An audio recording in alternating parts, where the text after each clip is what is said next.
오늘 우리에게 주신 하나님의 말씀은 신약성경 마태복음 6장입니다. 마태복음 6장 9절에서 13절의 말씀입니다. 신약성경 8쪽에 있습니다.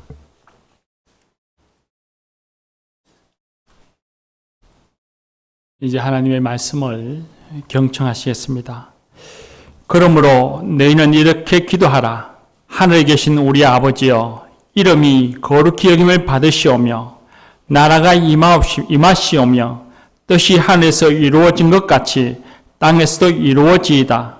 오늘 우리에게 일용할 양식을 주시옵고 우리가 우리에게 죄 지은 자를 사하여 준 것 같이 우리 죄를 사하여 주시옵고 우리를 시험에 들게 하지 마시옵고 다만 악에서 구하시옵소서. 나라와 권세와 영광이 아버지께 영원히 이사옵나이다.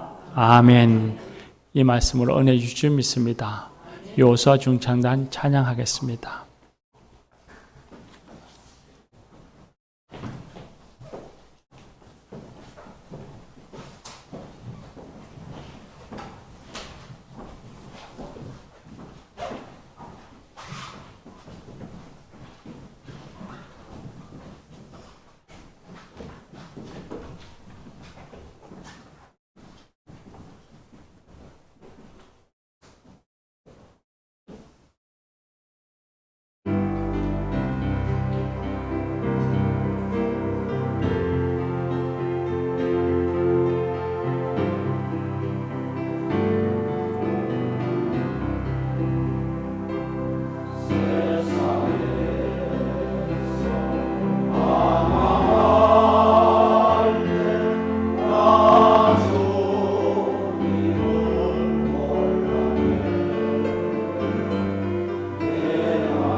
사순절기에 어쩌면 가장 적합한 찬양이 아닐까 생각합니다.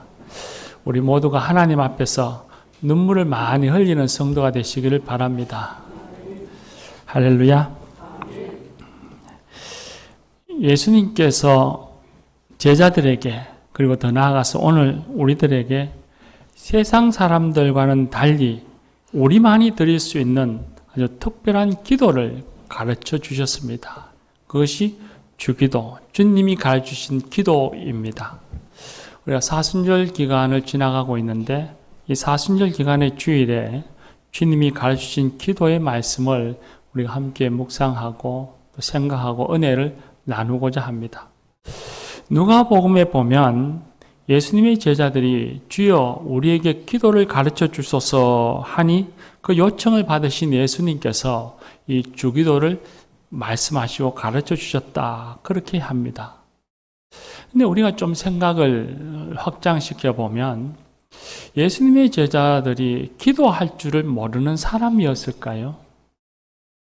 유대인들은 늘 기도하던 사람들입니다. 하루에 3번 이상을 성전에 가서 기도하던 사람들이었고 유대인이었던 이 제자들은 기도가 습관화되어 있었던 사람들입니다.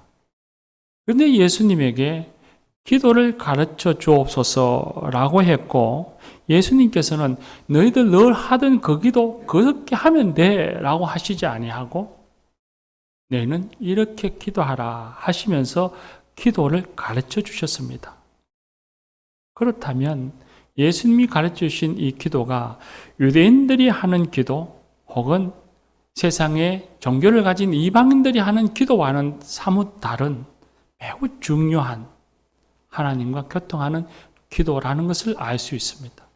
그만큼 중요한 것이죠. 그런데 우리들은 주기도문의 의미도 잘 모르고 무턱대고 암송합니다. 저도 어릴 때 교회 갔더니만 제 기억에는 아마 선생님이 사탕 줄 테니까 주기도 외워와 해서 아마 외웠던 것 같습니다.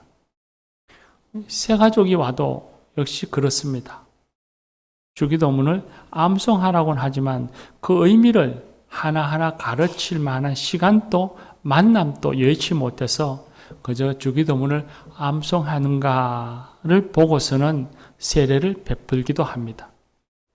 그래서 우리는 주기도하면 암송해서 하는 기도 정도로 압니다. 혹은 교인들 간에 모임을 가지거나 또 예배를 드릴 때에 목사가 있어서 축도할 수 없으면 목사가 없으면 이 주기도로 예배를 마치고 모임을 마치는 정도로 생각합니다. 그래서 주기도하면 예배 마칠 때 하는 기도 하는 정도로 우리는 인식하고 있다는 것입니다. 그런데 그렇지 않습니다. 주기도는 하나님 백성만이 드릴 수 있는 특별한 기도이고 그리고 무턱대고 통째로 외우는 것에만 의미를 두지 않고 우리가 곱씹으면 곱씹어서 기도하면 할수록 우리의 영혼에 새겨지는 기도입니다. 예수님께서 기도에 대해서 가르치시면서 그러므로 너희는 이렇게 기도하라 하셨습니다. 기도를 가르치시기 전에 너희는 이렇게 기도하라 말씀하셨는데 헬라의 원어 순서대로 하면 이렇게 그러므로 기도하라 너희는 이라는 순서로 나옵니다. 기도하라는 명령문이어서 굳이 주어인 너희를 붙일 필요 없이 이렇게 기도하라 이와 같이 기도하라 해도 뜻이 다 통합니다. 그런데 예수님께서는 굳이 맨 마지막에 너희는 이라고 하는 주어인 단어를 사용하고 계십니다. 그 이유가 무엇이겠습니까? 예수님이 강조하시기 위해서입니다. 너희는 이렇게 기도하라 라고 하는 문장에서 예수님이 강조하고 싶은 것은 바로 너희들입니다. 너희는 특별한 백성이니 이렇게 기도하라 말씀하신 겁니다. 그렇다면 예수님이 말씀하시는 너희는 누구일까요? 예수님이 강조하시는 너희는 누구였겠습니까? 당연히 예수님의 가르침을 처음 듣는 제자들이겠죠. 그리고 오늘날 이 말씀을 듣고 읽는 바로 저와 여러분 우리들일 것입니다. 근데 이 우리라고 하는 이 정체성은 갑자기 생겨난 것이 아니고 성경을 보면 구약시대 이스라엘 백성들로부터 거슬러 올라간다는 것을 알 수 있습니다. 하나님께서 이스라엘 백성들을 애굽에서 구원하시면서 그들에게 하신 말씀이 내가 거룩하니 너희도 거룩하라 하시는 말씀이었습니다. 근데 이 말씀을 좀 풀어서 이야기하면 애굽과 가나안 같은 우상 숭배, 세상의 우상과 세상의 악한 관습을 따르지 말고 하나님을 모시고 살아라 하시는 말씀입니다. 내가 너희를 택하여서 하나님의 제사장 삼았으니 세상의 길을 따르지 말고 이제부터는 하나님의 길을 따라라, 나의 길을 따라야 한다 하시는 말씀입니다. 이스라엘 백성들이 세상을 따르지 않고 하나님을 따라야 하는 이유가 그들이 특별하기 때문은 아닙니다. 그들은 성경에서도 잘 나오지만 특별하거나 뛰어난 민족이 아니었습니다. 오히려 다른 민족들보다는 훨씬 인구수가 적은 규모가 적은 민족이었고 남다른 자질을 지닌 것도 아니었고 특별한 역사적 뿌리도 깊지 않았습니다. 요즘 말로 하면 문화적 유산이 많지 않은 그저 그렇고 그런 평범한 그런 민족이었습니다. 그런데 그런 평범한 민족이 세상 대신에 하나님을 따라야 하는 이유는 그들을 부르신 하나님이 특별하시기 때문이었습니다. 우리 역시도 전혀 특별하지 않은, 죄송한 말씀이지만 너무 평범한 사람들입니다. 특별할 것 없는 예수님의 제자들이 그랬던 것처럼 평범한 우리들입니다. 그런 우리를 부르셔서 온 우주와 역사의 주인 되시는 하나님을 아버지라 부를 수 있는 특별한 백성 삼아 주셨습니다. 죄인이요, 미련하기도 하고 연약하기도 한 그런 우리들을 하나님이 부르셔서 이 우주를 다스리시는 하나님의 다스리심을 받고 하나님의 사랑을 받으며 살아가는 백성 삼아 주셨습니다. 은혜로 부름을 받았으니, 은혜로 우리가 하나님의 백성이 되었으니 우리도 이제는 세상의 길을 따라가지 않고 하나님의 길을 따라가도록 결단하고 그렇게 살아가야 할 사람들이 바로 우리들입니다. 특히 우리들은 하나님의 백성이 된 것이 우린 차출된 것이 아니라 우린 주의 은혜로 선발되었습니다. 차출되어졌다고 하면 하나님의 길을 따라갈 때에 정말 억지로 기쁨 없이 힘들게 그렇게 그 길을 걸어가야 할 것입니다. 그런데 우리는 하나님께서 다 선발한 사람이니까 억지로 하는 것이 아니라 기쁨으로 자발적으로 세상의 길을 따르지 않고 하나님의 길을 따라가는 그런 사람들, 그런 삶을 우리는 살아야 합니다. 그렇다면 그렇게 살아가는 삶은 구체적으로 어떤 삶일까요?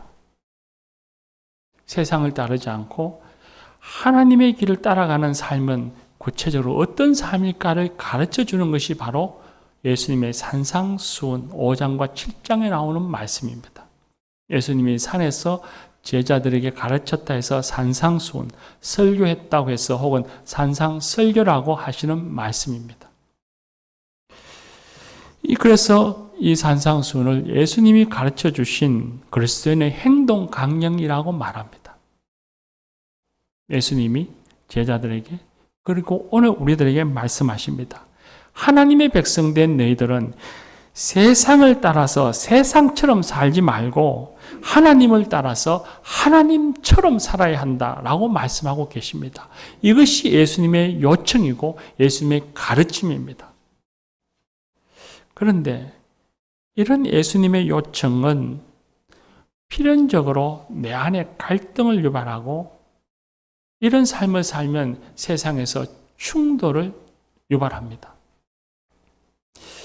여러분, 이 산상수훈의 말씀을 아마 다 읽어보신 줄 압니다. 우리 교회는 해마다 모든 교인이 성경을 1동 이상 하자고 약속하고 하고 있으니까 마태복음의 산상수훈은 다 읽어보셨을 것이고, 특히 올해는 통독을 마태복음부터 하자 했으니까 연초에 아마 이 산상수훈의 말씀을 벌써 다 읽으신 줄 압니다. 근데 여러분, 읽으시면서 어떤 생각이 들었습니까? 그저 글자로 읽지 아니하고 그 말씀의 뜻을 조금이라도 새기면서 이렇게 읽어보셨던 분이라면 아마도 대부분이 생각하기를, 이렇게 사는 게 맞긴 하지만 세상에 이렇게 살 수 있을까? 이렇게 살면 내가 너무 힘들고 불편하지 않을까? 고통이 있지 않을까? 그런 두려움을 갖습니다. 이 말씀을 읽으면 읽을수록 오히려 부담만 되는 것 같고, 그리고 나중엔 아니 누가 이렇게 살 수 있어? 예수님이라 그렇게 살지. 아니 나 이렇게 못 살아.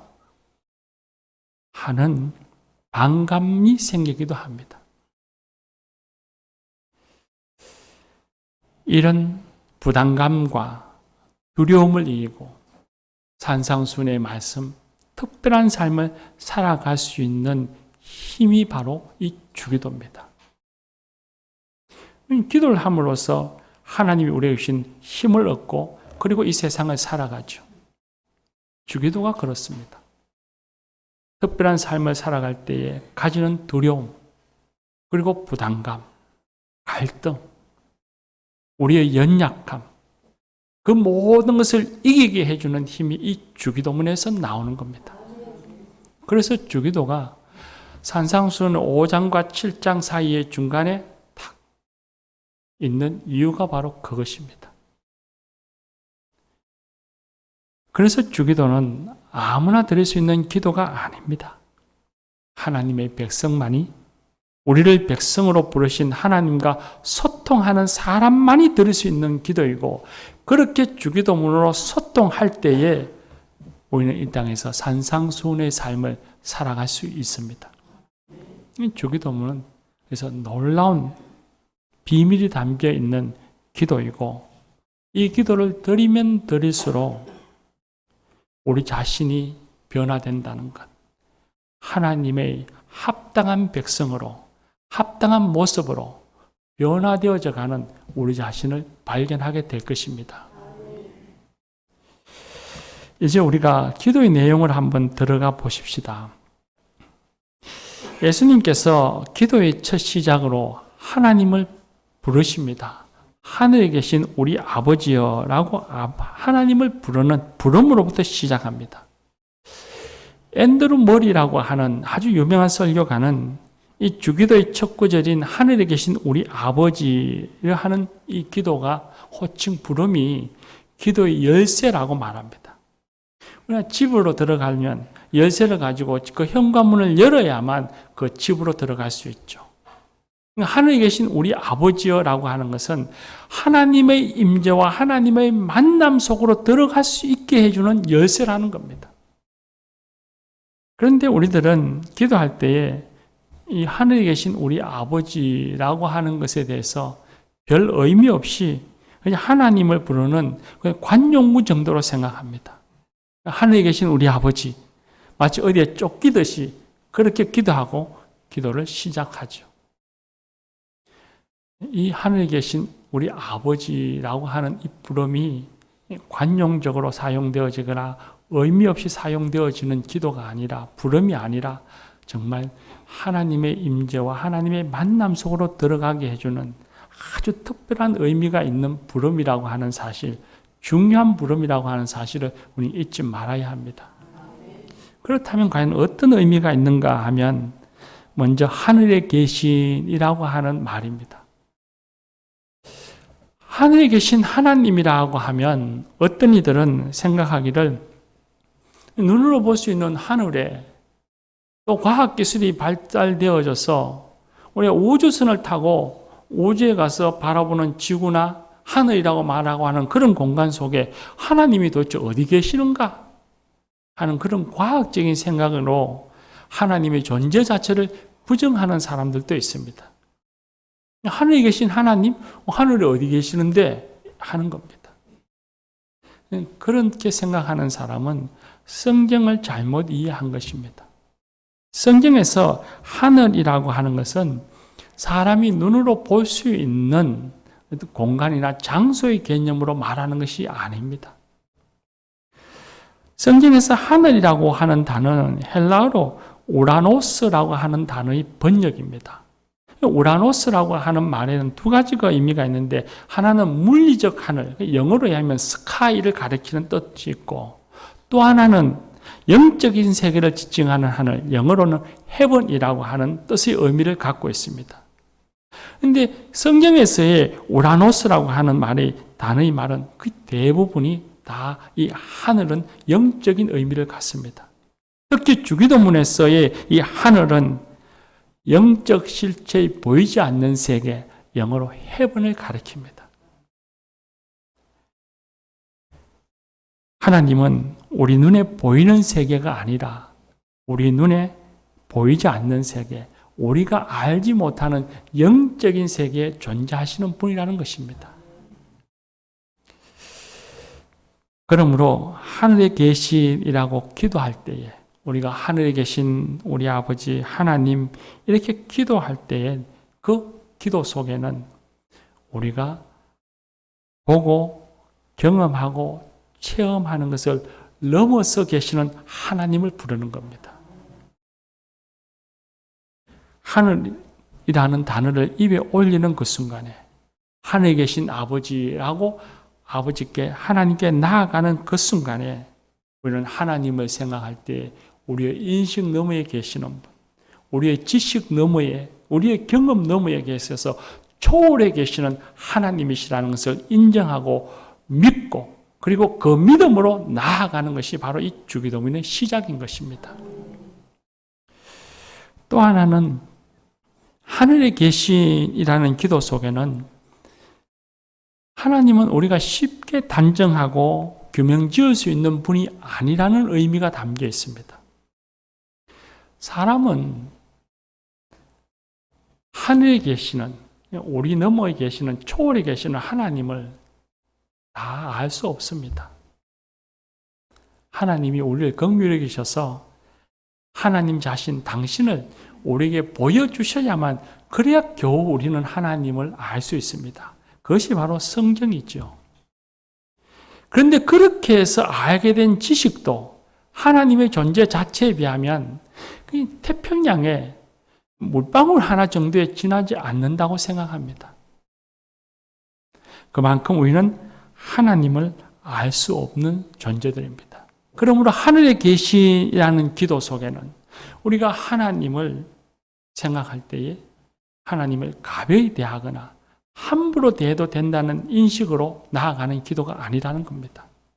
하늘에 계신 하나님이라고 할 때에 그 기도를 드리는 그 순간에 하늘에 계신 하나님, 우리 넘어 계신 그 하나님을 깊은 경외감을 가지고 하늘에 계신 아버지요, 하늘에 계신 하나님이요, 그렇게 기도해야 한다는 것입니다. 교우 여러분, 우리가 믿는 하나님은 우리를 초월해서 존재하시면서 우리가 경외감을 갖고 나아가서 만나야 할 뿐이라고 하는 것을 우리 잊지 말아야 합니다. 두 번째는 하늘에 계신 하나님이 우리 하나님이시라고 가르쳐 주십니다.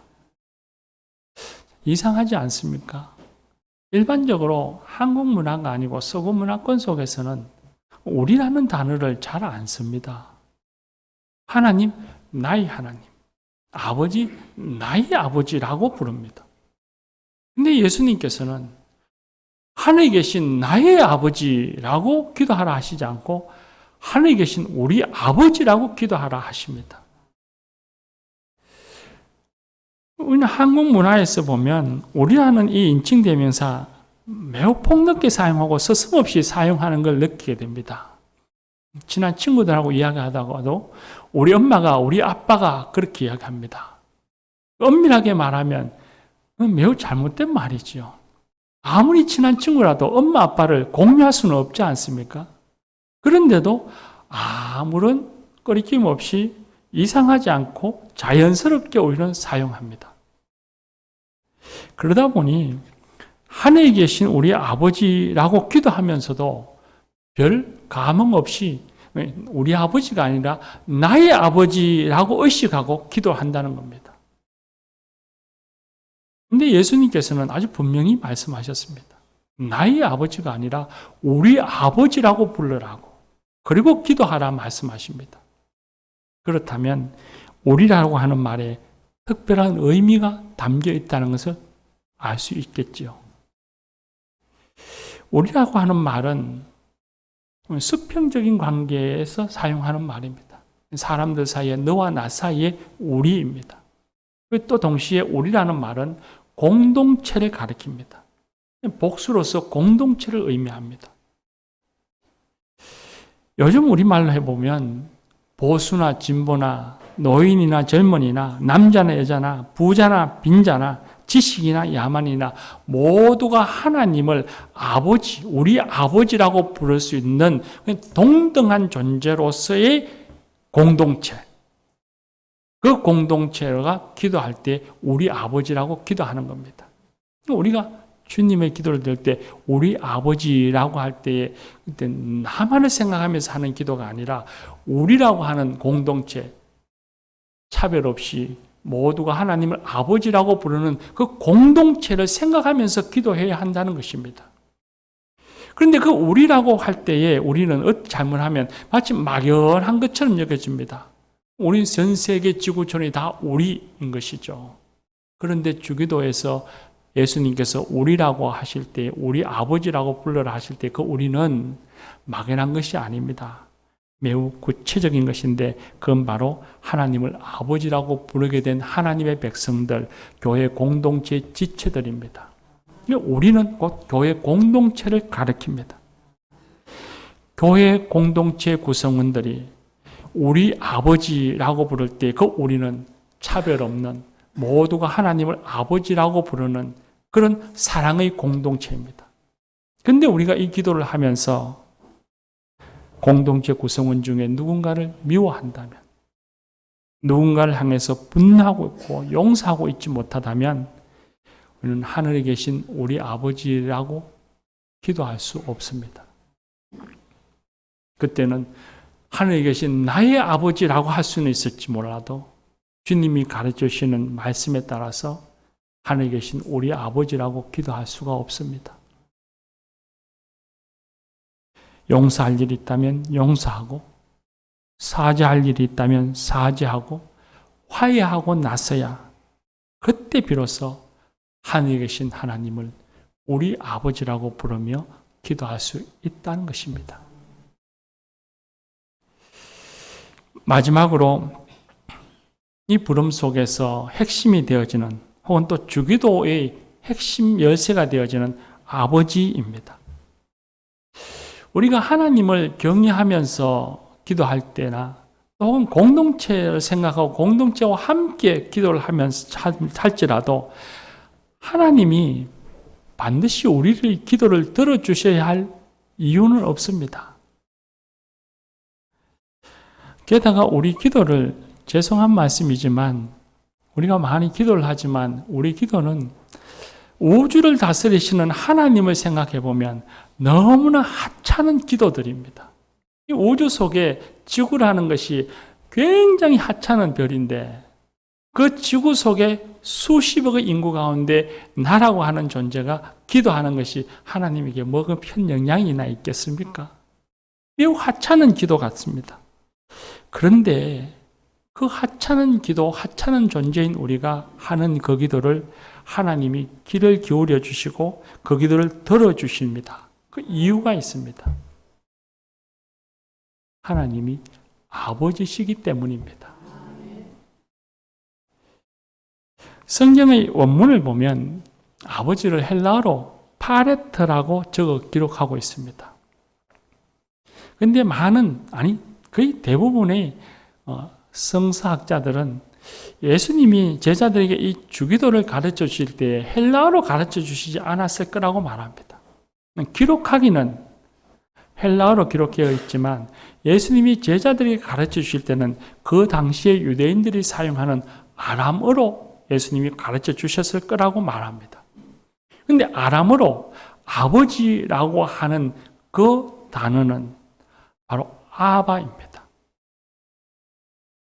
아바는 우리가 성경에서 번역하고 이해하기는 우리 문화권에서 사용하는 언어로는 아빠입니다.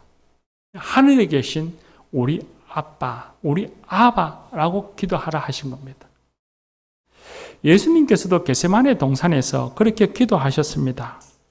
내게서 이 잔을 거두어 주소서, 나의 뜻대로 마시고 아버지 뜻대로 하옵소서 할 때 그 아버지가 바로 아바, 아빠입니다.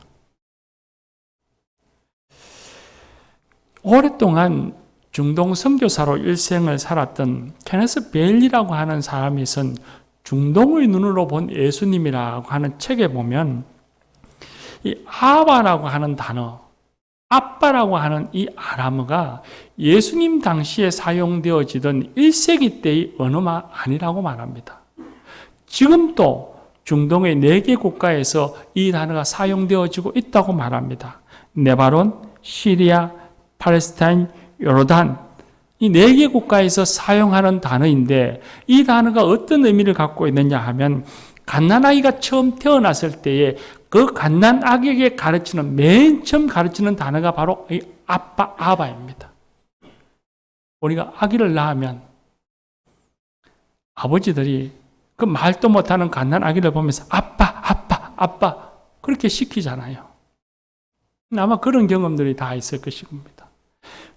그렇게 처음 갓난아기에게 가르치는 단어가 이 아바이고 그리고 아기가 태어나서 처음 배우는 단어가 바로 이 아바라는 단어라는 겁니다. 그러니 아바, 아빠라고 하는 단어는 부르는 이나 듣는 이 사이에 그 관계가 어떤지를 알게 해줍니다. 깊고 친밀한 관계이고 그리고 그 관계 속에 사랑이 충만한 그런 관계를 나타내는 단어인 것입니다. 사랑의 단어이죠. 우리가 하늘에 계신 하나님을 아빠, 아버지라고 부르며 하나님께 나아갈 때에 마치 육신의 아버지가 아기가 아빠라고 부르는 소리에 기뻐 뛰어가면서 그 아이를 품에 안고 탁 사랑으로 품에 안아주는 그것처럼 하나님께서 우리가 아바, 하늘에 계신 우리 아버지, 아빠여 라고 기도할 때에 하늘에 계시는, 우리를 초월해 계시는 그 하나님께서 우리 가운데 임재하시면서 우리를 꼭 사랑으로 품에 안아주시고 우리의 기도를 들어주신다는 것입니다. 하늘에 계신 하나님이 우리의 아빠, 아버지가 되시기 때문입니다. 우리의 입장에서 보면 우리가 아버지, 아빠라고 부를 때에 그때 하나님이 우리에게 달려오시면서 우리는 그 아빠의 사랑 안에 잠기게 되어지고 내가 드리는 이 기도가 하나님께서 아버지가 되셔서 반드시 들어주실 것이라는 확신을 갖게 해줍니다. 또한 하늘에 계신 하나님, 신비롭고 경외해야 할 그분이 아버지이기 때문에 우리는 때로는 하나님께 때를 쓰는 배짱도 부려볼 수 있는 것입니다. 제 욕심에 치우치는 기도, 하나님의 뜻에 맞지 않는 기도를 해도 하나님이 들어주시지 않을 거라는 것을 알면서도 우리는 하나님이 아버지이기 때문에 때를 한번 써봅니다. 아버지, 좀 봐주십시오. 아빠시니 내 형편을 좀 생각해 주십시오. 내 기도 좀 들어주십시오. 그렇게 때를 쓰고 기도할 수 있는 것도 하나님이 우리의 아빠이기 때문입니다. 특히나 우리는 세상을 살아가면 참 어려운 일을 많이 겪습니다. 어떨 때는 눈물을 흘리기도 하고, 어떨 때는 상처받기도 하고, 어떨 때는 좌절하기도 하고, 낙심하기도 하고, 절망하기도 하죠. 그런 어려운 과정 속에서 그 현장 속에 그 시간 그때에 우리가 하나님을 아버지라고 부를 때에 그때에 우리는 하나님의 사랑이 넘치는 것을 느낍니다. 그리고 그 어려움으로 까맣게 잊고 있었던 내일의 소망이 다시 생겨나고 그 소망에 굳게 서가는 우리 자신을 발견하게 됩니다. 그래서 아버지는 우리를 소망으로 부르시는 아빠인 것입니다. 사랑하는 교우 여러분, 오늘 댁으로 돌아가시면 조용히 홀로 하늘에 계신 우리 아버지여 라고 기도해 보시기를 바랍니다. 우리의 인식 너머에 계신 그 하나님, 그 하나님의 경외감으로 나아가서 아버지여 라고 부르시길 바랍니다. 그때에 그 기도 속에 하나님의 놀라운 은혜가 그 사랑의 감동이 우리 안에 물밀듯이 넘쳐나는 것을 경험하게 될 것입니다. 기도합시다.